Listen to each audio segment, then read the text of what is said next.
دوستان اینجا یه پست برق رو مشاهده میکنید که متعلق به یکی از کارخانجاته که اینجا اگه دقت کنید ما 4 تا ترانسفورماتور داریم. امروز قراره بریم ترانسفورماتورهامون رو سرویس کنیم. اگه تا هر جایی که بتونم تمام متعلقات ترانس ها رو براتون توضیح میدم.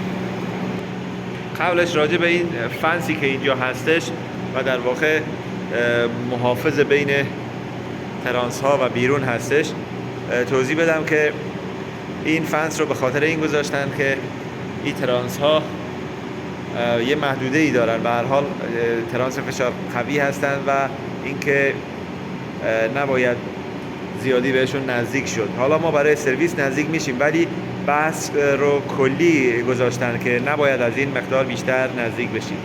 ما یکی از ترانس ها رو شروع میکنیم به توضیح دادن. این قسمت پایینی که میبینید در واقع محفظه ترانس هستش و سیمپیچی ها و روغن که سیمپیچی دقیقاً به اندازه این اتاقک هستش و درون روغن غوطه‌ور هست به خاطر خنک‌کاریش درون این محفظه قرار داره.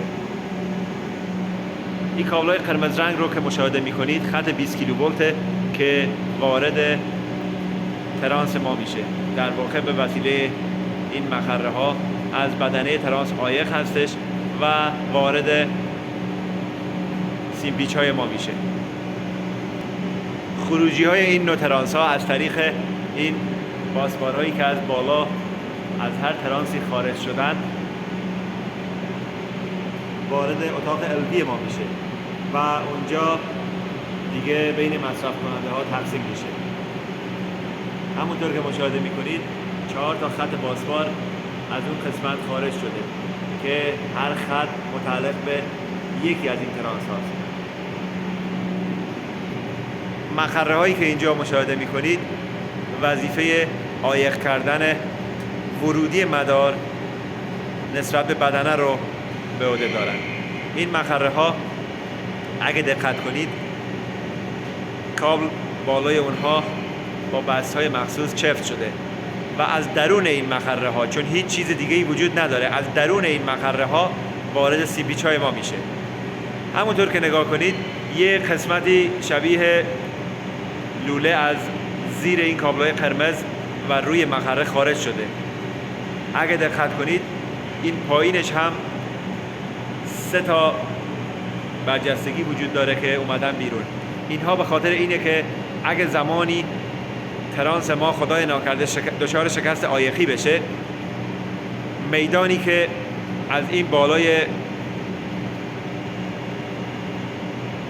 اون لوله بالایی که از سر مخره بیرون اومده باعث میشه که بدنه ترانس برقدار بشه از طریق اون لوله پایینی که اومدن بالا. بدنه ترانس که برقدار بشه از طریق سیم ارد فرمان تریپ صادر میشه و ترانس از مدار خارج میشه. این گیجی رو که اینجا مشاهده میکنید مربوط به دمای سیمپیچ هستش.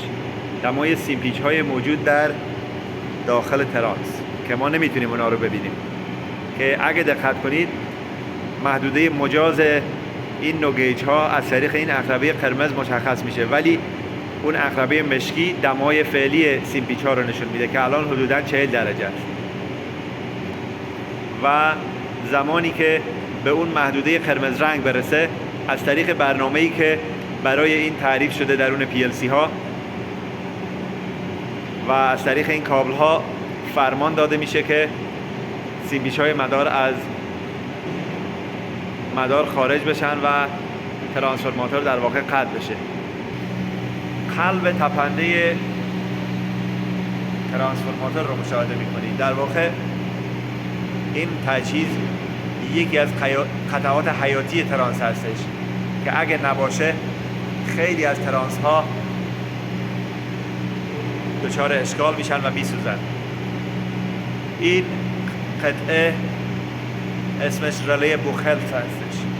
رله بوخلتز خیلی نقش مهمی داره.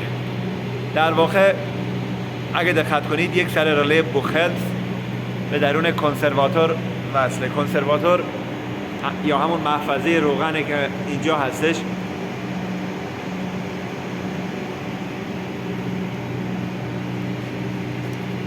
یک سرش به کنسرواتور وصله و سر دیگه به داخل ترانس رفته.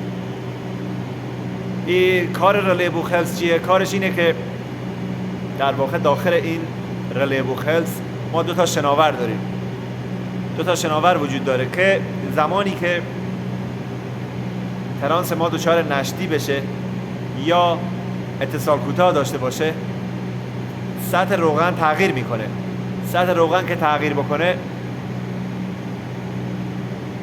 در واقع سطح روغن که کم بشه، شناور اول فرمان فعال شدن میگیره. وقتی که شناور اول فرمان فعال شدن بگیره، یعنی اینکه ترانس مشکل داره و یه آلارم میفرسته به تابلو کنترل که اپراتور متوجه بشه که ترانس مشکل داره و باید به داد ترانس برسیم، وگرنه دچار آسیب میشه.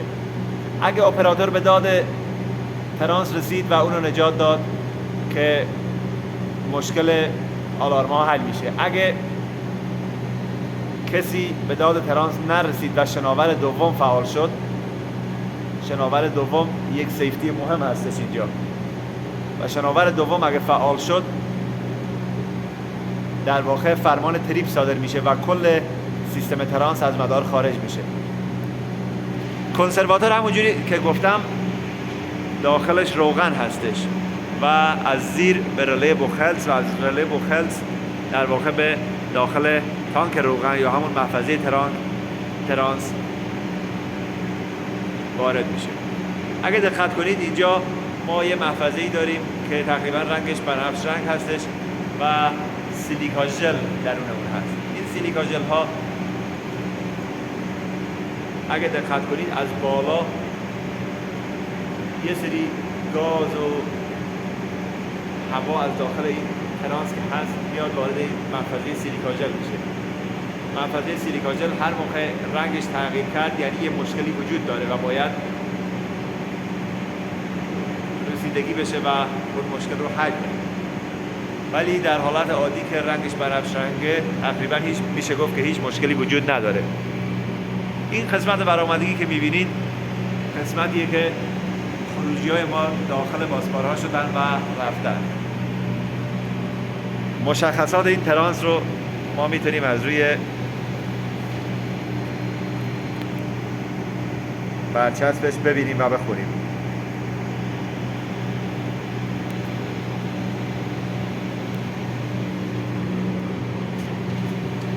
دیگه در حال حاضر یه سری جعبه اتصالات رو اینجا داریم.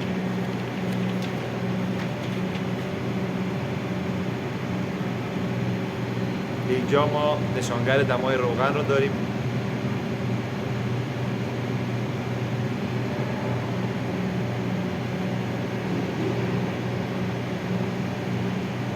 و همینطور سطح روغن رو به ما نشون میده. ما اینجا یه قطعه‌ای داریم به اسم تپ چنجر. این تپ چنجر رو به خاطر اینکه ما زیاد به اون کاری نداریم و فقط زمانی که ولتاژ شبکه ما تغییر میکنه ما مجازیم کمی اینو بالا پایین بکنیم و ولتاژ رو باهاش در واقع رگوله کنیم. دیگه در واقع ما چیزی نداریم اینجا که نشونتون بدم و هر 4 تا ترانس دقیقاً همین شکلی هستن. اینجا یه چیز دیگه ای که خیلی مهم هستش سیستم ارت ما هستش که سیستم ارت باید همیشه فعال باشه و بررسی بشه که ارت سیستم ما وصله، وگرنه ترانس‌های ما دچار مشکلاتی میشن که خدای ناکرده غیر قابل جبران هستن. از اینکه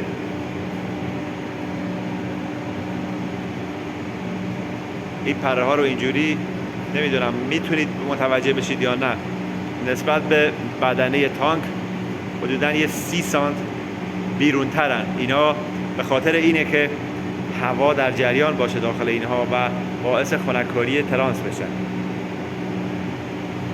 در واقع دیگه کل اجزای ترانس رو براتون توضیح دادم. امیدوارم که از این آموزش لذت برده باشید.